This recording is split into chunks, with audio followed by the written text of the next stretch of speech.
Hello and welcome to Kata's Corner, also known as Sensitive Gangster.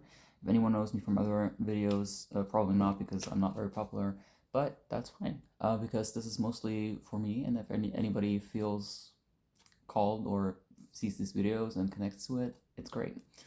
Um, but yeah, I feel like there's a lot of things that need to be talked about, and a lot of people are already raising their voices, and using their voices for to be active and speaking out on things and making sure that there is not just one version of the truth or reality, right? And I actually considered today, or I didn't even think about it, shaving parts of my beard here because since I went on testosterone, well, not on testosterone anymore, but I used to be, so that's why I can grow a beard.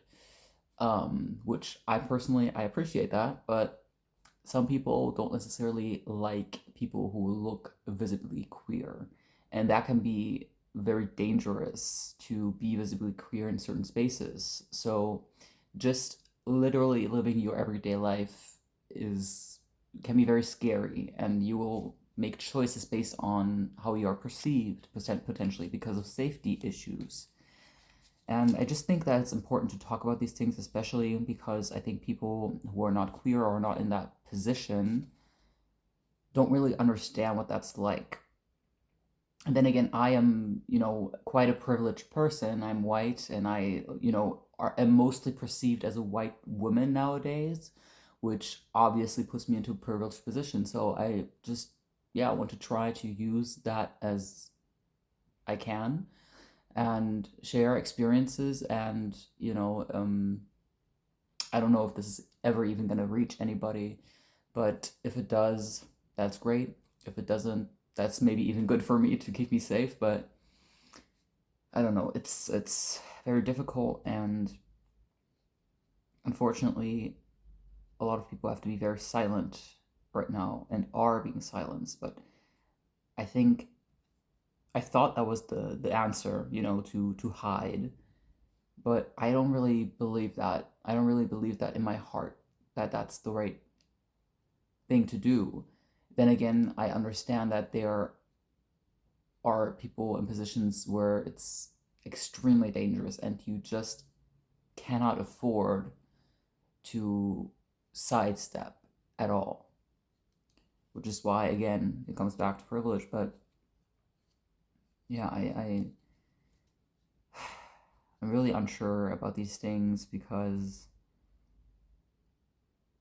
of all of the societal standards that we unfortunately cannot get away from, and it's going to take a long time to unpack these and the way things are going. The people that should be listening are not listening, and they're going in directions that are going to be extremely harmful and are already harmful, and then still blaming people who are suffering from this oppression. That's just crazy to me.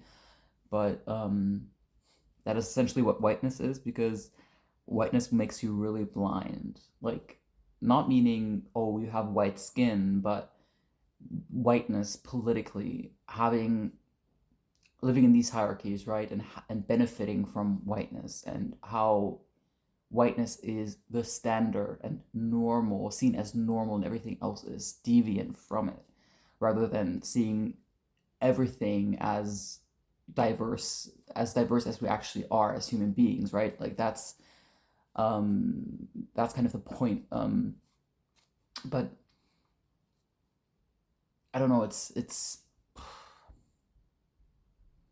really difficult to even find any words, even though I feel at the same time I want to talk about so many things, and at the same time I'm like, should I be the one talking about this? Should I use it, like, meaning like using my privilege, or should I help other people, raise their voices? What is the right thing to do here? And people are putting resources out there talking about these things, and I'm trying to, be on top of that. But at the same time, I have my own life, I have my own struggles, I have my own things that I deal with, and it's the intersectionalities that make your life, different. Like, the options that you have are very different depending on who you are and the things that you're struggling with and where you come from. and so therefore it's also difficult to expect everybody to do the same things and expect everybody to have the same access to resources or the same access to certain abilities, the same access to privilege, right? So there's not one way to be and one way to help and one way to stay safe.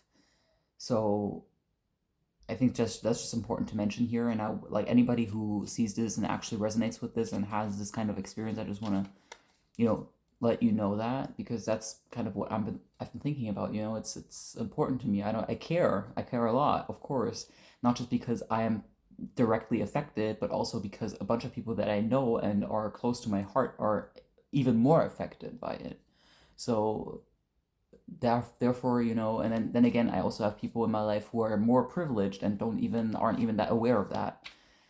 So I feel like it's always important to not stop talking about these things, because it's not going to go away by just not talking about it and just being silent about things. And that's usually, you know, silence can be violence in that sense. And I'm not saying that I'm perfect, and I'm not saying that I would speak up in every certain situation where I feel unsafe, because I don't know what's going to happen. You know, maybe it will go well, maybe it won't. And am I willing to risk my life for that? You know, like how much am I willing to give away from myself to help other people, which is also something that I've been working on, because I've been the kind of person that gives too much, you know, and gets taken advantage of, and that's something I actually want to change. So therefore it's very it's difficult. It is difficult. And I don't even know, you know, I see people talking more authentically on social media, which I really appreciate personally, but at the same time, I am concerned for safety reasons. Like, how much am like do I think now is necessary to share, and how much is going to backfire in the future? You don't know what's going to happen, right? So I don't know. Do I want to now, you know, use all the power I have to be a beacon of change, or should I try to survive? What should be my priority, right? Like, because if I don't survive, I can't help anybody, and I can't even help myself. So why would I like go out there and just overextend myself, even though I can't even take care of my own self? And then again, if you reach out to people, there's an opportunity for help, for support. And unfortunately, right now, a lot of people are using this as a business model to like coach people and stuff like that. And I'm not saying everything is bad of it, but I definitely see the same kind of power structures being like just upheld by these ideas and what we see as valuable. And like, I just don't understand people who say stuff like things are apolitical, right? Like, people want to keep politics out of certain spaces where I'm like, that is that does not make any sense. Everything is political. Everything that you have physically, like the things you say, the way you interact with people, like everything about our life is political, but it's also made political. Like, all of these categories are also part of that, you know, categorizing people and then politically persecuting them, and making their lives a living hell, essentially, and justifying it by saying, "Oh, it's for safety reasons," right? Like, that's also why I'm thinking about these safety concerns, right? Like, when I talk about safety, I'm like, well, this is literally what they're trying to sell us, right? Like, should we really think about our safety in that way? Or is it also part of the entire scheme, once again, where you fall into the trap of like, oh, no, no, yeah, I need to be safe, even though that's exactly what they want? And that actually makes me think back to something I went through in high school. And I wonder, you know, if this is really, I could see it like that it's a structural problem, right? Like, people and young people who grow up in it will kind of think this is normal and perpetuate the same system unless they actually question it, or not benefiting from it. So the kind of things was going through, like, I was part of a class, right? And at some point, people started bullying people, right? And I was definitely like a good target for people because I'm very quiet, sensitive kind of person, you know, not really super social, just kind of like in my own head, in my own world, and not because I didn't like people or I didn't want to reach out, but because I was just introverted. I'm not the kind of person that goes, you know, to talk to people and all that, and people would misinterpret that a lot. People couldn't figure me out. People would think I'm stuck up, I'm, you know, whatever, but it's usually quite the opposite. Once people got to know me, they would be like, oh, you're actually not at all the way I thought you were, right? So that's something that a lot of people have to deal with, right? Like being judged just based on the way they look, just based on one fact about them. It could be queerness, it could be blackness, it could be a lot of different things, a lot of different markers that make you stereotype people and then therefore judge people based on that. And unfortunately, we all deal with these things, especially in this Western society, um, that you kind of have to dismantle it a lot because it's so normalized and people don't even think about certain things in that way, especially if they are white, especially if they're cis white heterosexual males. They're the ones that have to question basically nothing because everything is built for them and by them. So therefore, they will not feel these consequences as much. They might know about it, they might have people in their families, they might even be the perpetrator of the oppression in their families. They might not, but they might be. And why would you question that? Why would you question that? You're in a position of power and like you want to lose that? Like, I don't know. You're just gonna let it go. You're just gonna like not fight for it, right?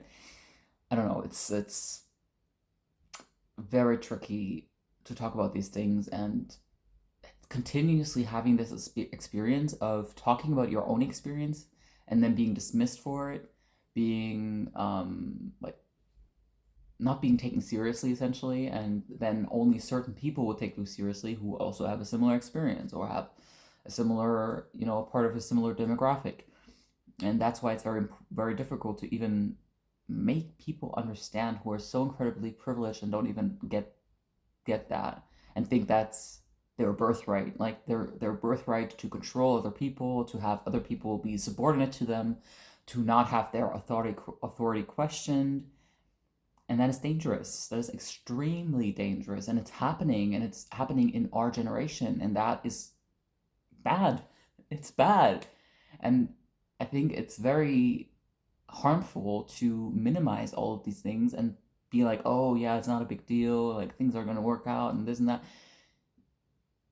Are they though? Like, are you sure about that? Like, this is not a fantasy land. Like, this is real life. People are really dying. People are really being threatened. People are really in very dangerous situations.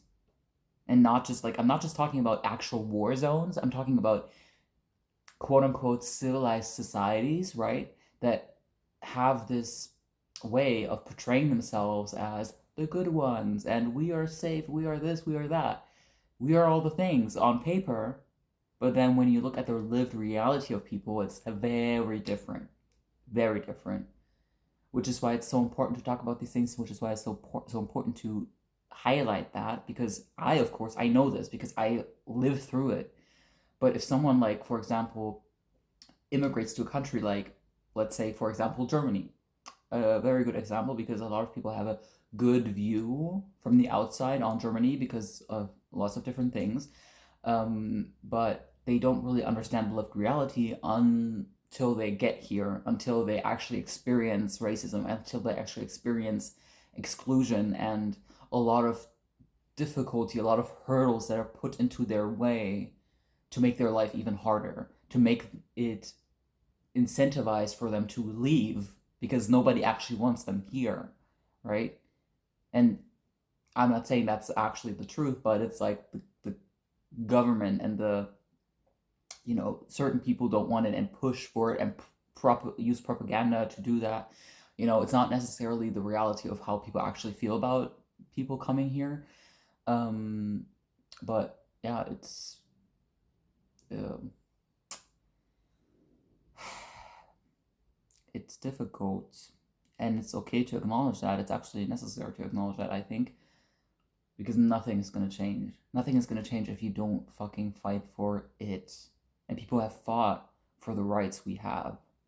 And they can just as easily be taken away by the same people that you begged for, and fought for. Please, please give me rights. Please. How do we even expect that within the system that is supposed to oppress us, that we're gonna fix anything? Like, I do not see it like that. I don't think that it's possible. I think there's a bunch of evidence that it's not the way to go. It's not what is actually going to sustainably change anything, change any situations. Like, anything that we do within the system is to put a plaster on it, to not actually look at the root, because that's not what they want. They want to keep the power in the powerful hands, right? Like, no one actually wants to change anything if they benefit from it so much, right? So, how do I end this? Because I don't know if I'm gonna upload this. I don't know if anybody is gonna see this, but if you see this and you are a person that is marginalized, that is dealing with a lot of shit from people, that is, thinking about these things, how can we possibly fix this? Like, I feel hopeless. I feel like I don't know what to do. I just want to, make sure that you're not alone, and that you're not the only one thinking about this, and that even people who are in relative, more privileged positions are thinking about this. And even though I also deal with a lot of difficulties, I also benefit from a lot of privilege. So all of these things have to be considered, and power structures have to be considered to even approach these problems, right? And certain people in powerful positions explicitly try to steer away from that and try to really, hone in into their propaganda, trying to keep people that they want to keep their voters, they want to keep this ideology going, they want to, especially conservative people want to justify their policies by saying, oh, it's better than the right-wing fascists, right? Even though what they're actually doing is playing directly into their hands, because it's not even about acknowledging reality, it's about twisting reality and using real truths and then blowing it up to proportions that aren't actually accurate, but pretending like it is, right? And that is incredibly dangerous, because most people don't even have all of this extensive knowledge, aren't even that educated to even be able to discern these things, right? If they just listen to someone, like the head of state talk about something and think, oh yeah, they're making sense, they're trying to, be reasonable and everything, you would not see the nuance and what actually lies beneath it, and what they're gonna try and push, and then use the policies that they've made to then justify even more racism, even more hate, even more, ostracization. That is a political tactic. But if you don't know that, and I'm not saying that I'm the most knowledgeable person, I'm just saying I'm somewhat educated, I'm somewhat, engaged with these things because I have to be. So, because I don't have any other choice, I need to be informed about these things, because things can literally affect me or my family members. So I cannot not look away. I'm directly affected by it, and also indirectly and in close circles. So I'm like, there's no way for me to look away. There's no way for me to just pretend like, even if I do, I will always feel bad. I will always feel like, no, I know there's something going on. I don't even know. I literally experience it. You know what I'm saying? Like, and I'm still the one that is privileged. Think about that. Don't even like, I can't even imagine what other people must be going through. I can only like see little things of it, but what it actually feels like to be a person going through certain things, it's horrendous. It is horrendous. So I think what this really is a call to action, right? Like this is something, and I'm not saying again, I know everything that should be done. Absolutely not. I'm actually the one that is trying to like reach out a hand, you know. I'm not saying that I will be the best. I won't be perfect. Nobody is, you know, and but the willingness is there. The willingness is there, the care is there. And that is, I think, the important part, because once that is there, you're willing to change things in your life. You're willing to change things about your behavior. And the thing is, I crave change so bad, I just don't know what to do. And I also have limitations that I need to deal with. So it's not just like, oh, you can just decide to do something and then you just go do it. It's more complicated than that. So I want to acknowledge that things are more complicated in real life. There's no simple solution. There's only simplifying complex issues to understand them better, but then actually doing something in real life, theory and practice, right? Like it's not just one way. It's not like I want to encourage people to be active and also have compassion for themselves, because I think especially if you identify as an activist, or you are active somehow politically, and in these difficult times, a lot of people will use that as a means to really persecute you and really judge you even more, even though you are someone who actually tries to do something while other people are not doing anything and not getting any hate for it and not getting any judgment for it, right? So I think that's just unfair, frankly. And I'm not defending anybody. I'm not defending like extreme activists. I'm not defending like people who just try to take people down, because I don't think that's helpful. But at the same time, I also understand certain reactions, because the things that people have to deal with, the things that they have to go through every day, and I know it because I've had to deal with very difficult situations because of who I am and how I'm seen in the world and how I'm perceived. Um, and it can be very detrimental to your mental health. It can be extremely hard to deal with. So who am I to say, how you should react to all of that, right?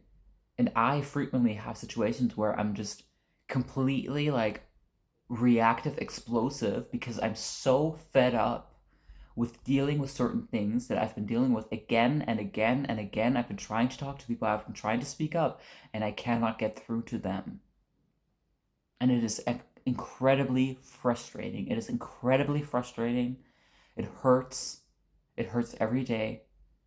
And then you have a day where you have a good day and you're very hopeful. Then you have a bad day where you're very cynical, and that is understandable. It's very understandable, and it's okay. You might make a choice that you're not proud of one day, and then the other day you try to make it, you do better. And I frequently remind myself of all of the things I'm thankful for, and even though I've had challenges to deal with, I still am privileged. I still am lucky to be in the position that I am. Um, and I don't think I could live with myself if I didn't do anything. I couldn't even enjoy my life. And joy is actually part of resistance, right? So I think it's important to find joy in a way that works for you, because it can also be joyful. You can also gain joy from actually being active. Like it can really give you joy to not be alone, to be around people who are fighting for the same thing. And it's very difficult for me because I am very introverted, right? Like I have a difficult time socializing. I don't have this social battery. Um, I am working on a lot of different things trying to get my health better, but unfortunately, there's just limitations that I cannot cross sometimes. So I try to do what I can do, and I try to reach out to people. I try to reach out to friends. I try to, um, be more present, be more intentional, with any choice that I make, and also considering my capacity at that point in time. Um, I think that's really the approach that you have to go down, like not having this fixed idea about what is morally right and what is good and what is bad, but rather looking very specifically at how you live your life, how intentional you are, how you're reaching out to people, how well are you maintaining relationships, how What things are you really struggling with? What is really impacting your mental health? What is really impacting your physical health?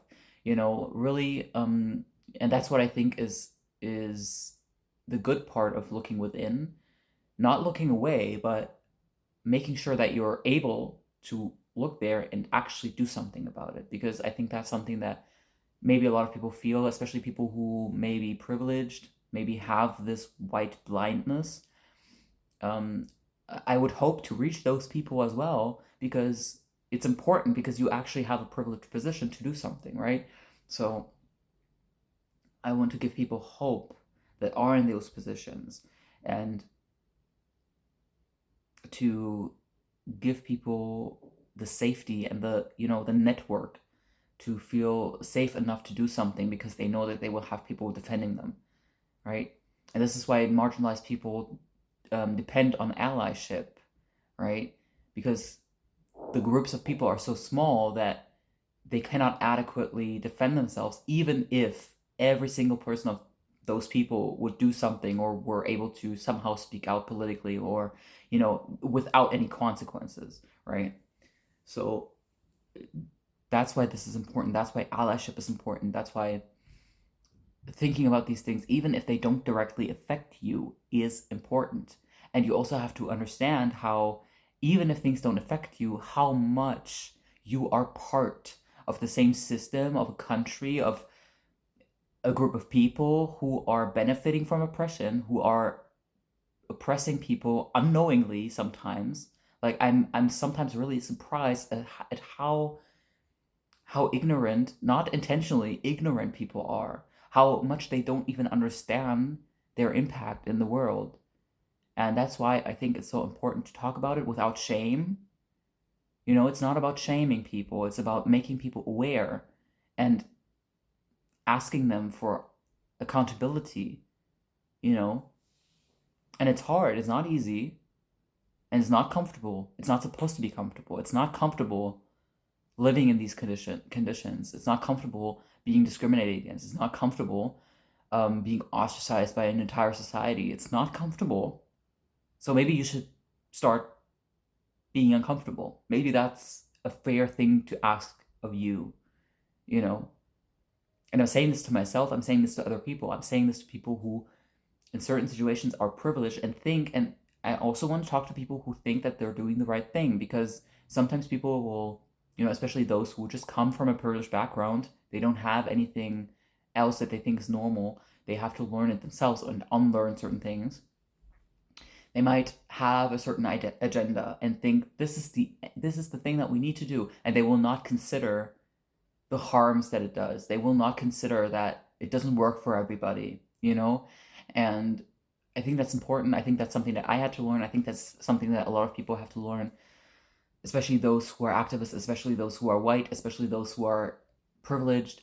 Like, we have to truly question ourselves, be honest with ourselves, be willing to be in uncomfortable situations, in uncomfortable conversations, be it with our families, be it with people in our friend groups that are marginalized people, be it people on the internet. I'm not saying put yourself in harm's way. I'm not saying completely abandon yourself. I actually am saying the opposite of that. I'm trying to, find a nuanced way, find a balanced way of doing these things, respecting people's boundaries, respecting people's abilities, respecting um, the differences in people and what they're able to do, and what is a good strategy for one person, what is a bad strategy for another person. Because visibility, unfortunately, is very dangerous, can be very dangerous, and a lot of people are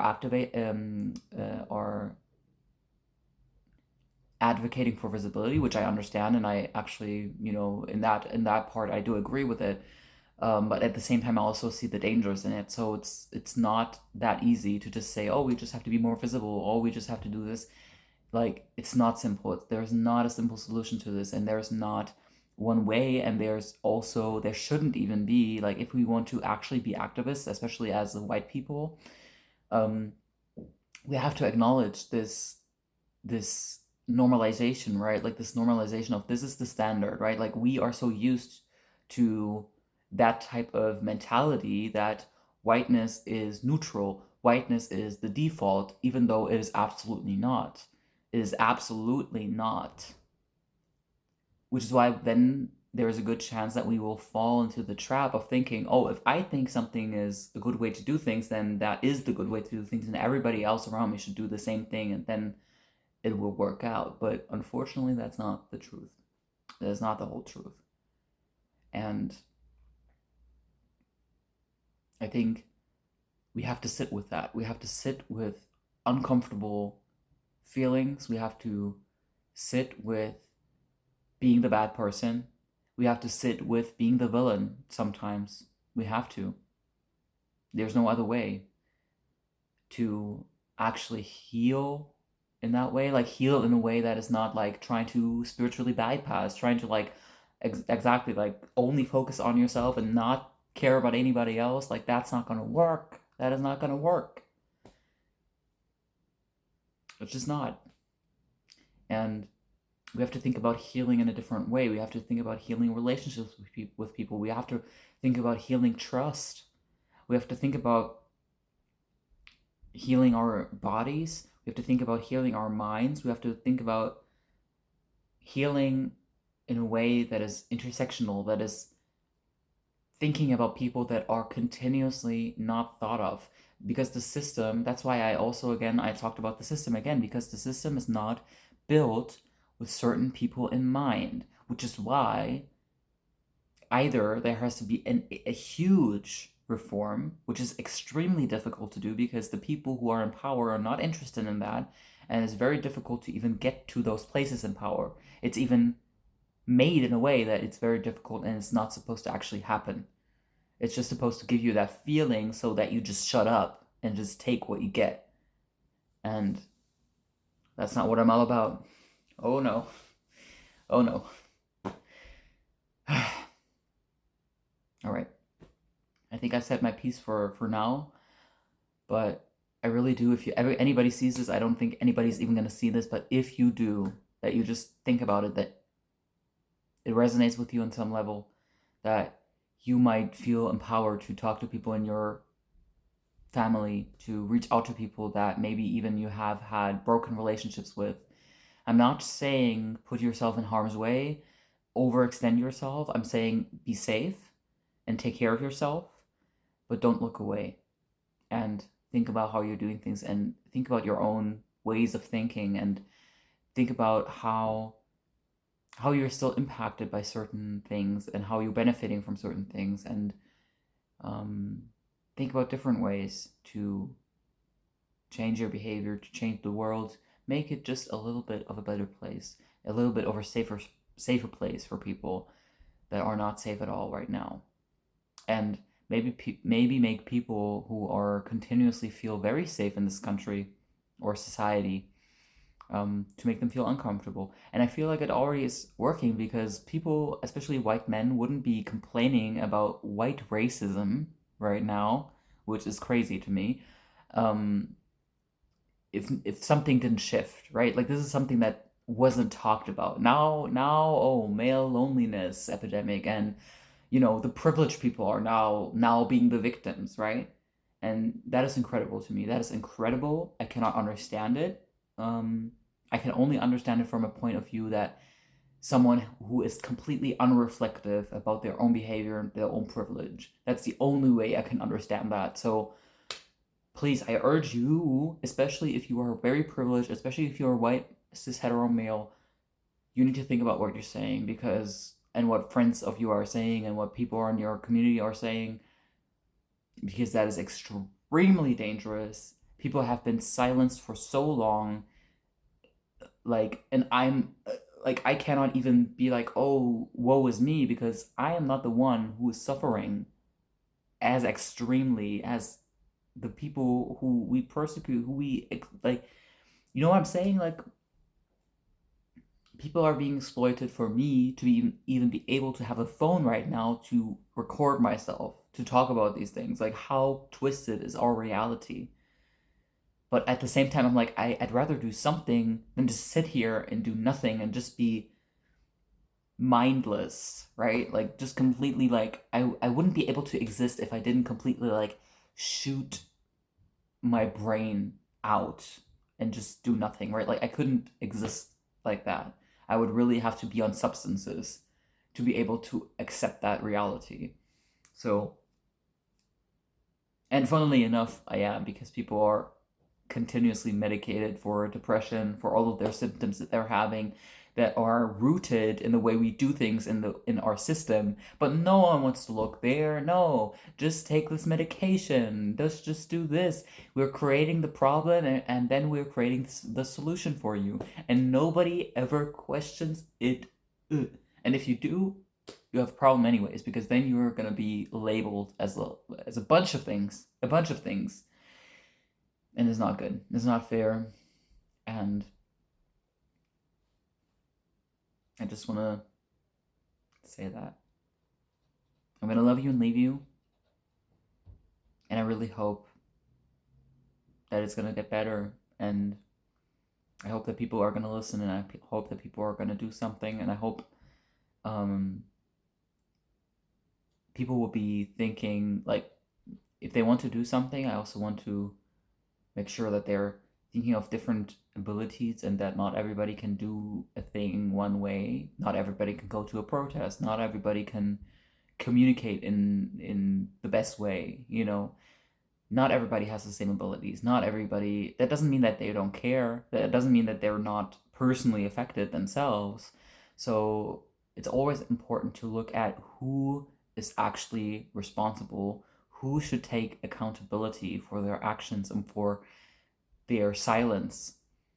um you know, it's important who benefits, who loses, who is in a position that they can never even get any help, even if they wanted to, even if they care so deeply, right? All right, I'm gonna love you and leave you, and bye.